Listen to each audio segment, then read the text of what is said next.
This is Little Marky.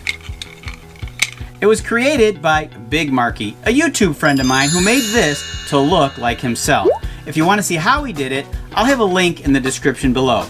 Now, as much as I love Little Marky, and I'm proud to own him, I thought it would be a good idea if I could make my own mini-me.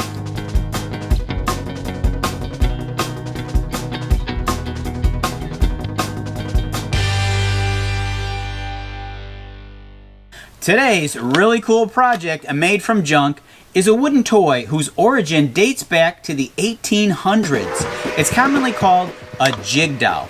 They usually dance on a vibrating board that you sit on, which I'm going to show you at the end of the video. The dolls can be simple, they can be fancy, they can be people or animals.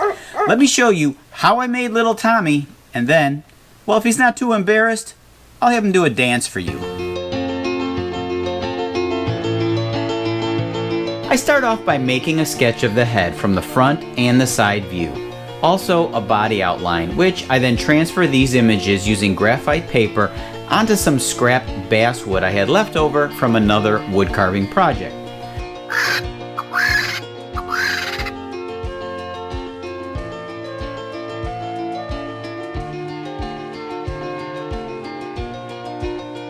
For the arms, I'm using this scrap piece of aspen wood, but first, I'm going to need to thin it down to about 1/4 of an inch.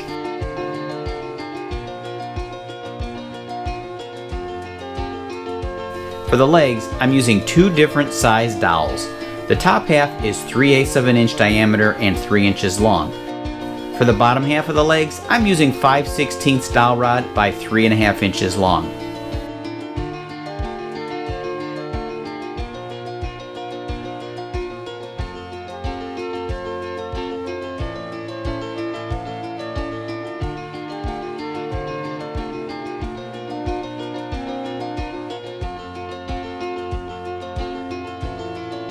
After cutting all the pieces, I decided that the body looked too short, so I extended it by gluing on another piece.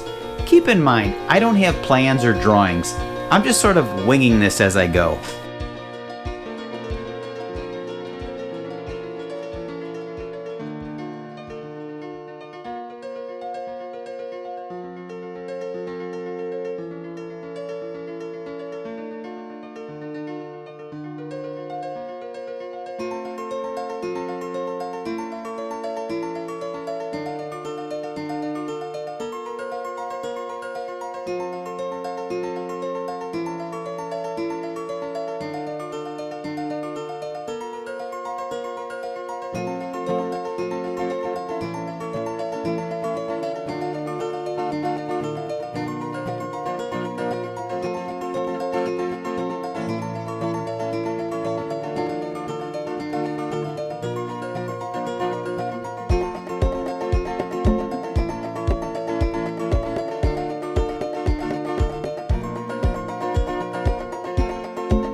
For the legs and arms, I'm using small nails.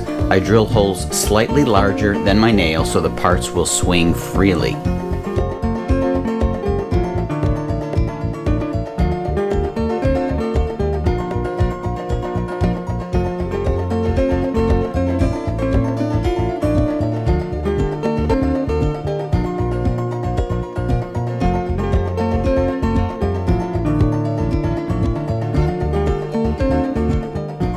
I bought this metal rod at Home Depot for a couple of bucks.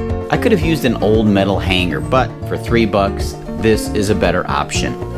Heating the rod with a propane torch makes it easier and more precise to bend it into the shape I want.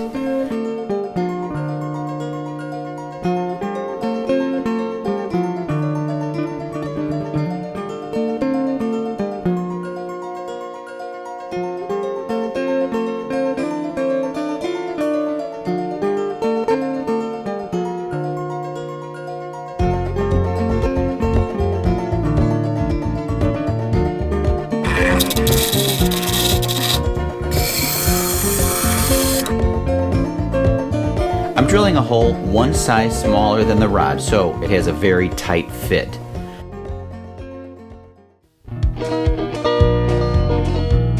The board is made from a scrap of 1/4 inch plywood. I cut mine on the bandsaw, but you can use a jigsaw or even a handsaw. You just don't want it too wide or it's not going to vibrate very much when you tap it.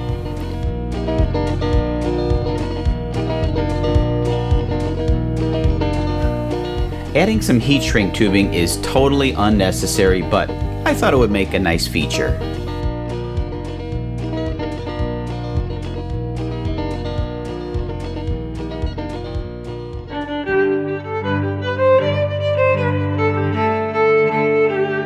So, me and my friends here, we decided to take a little trip to the Irish countryside and put on a little dance for you.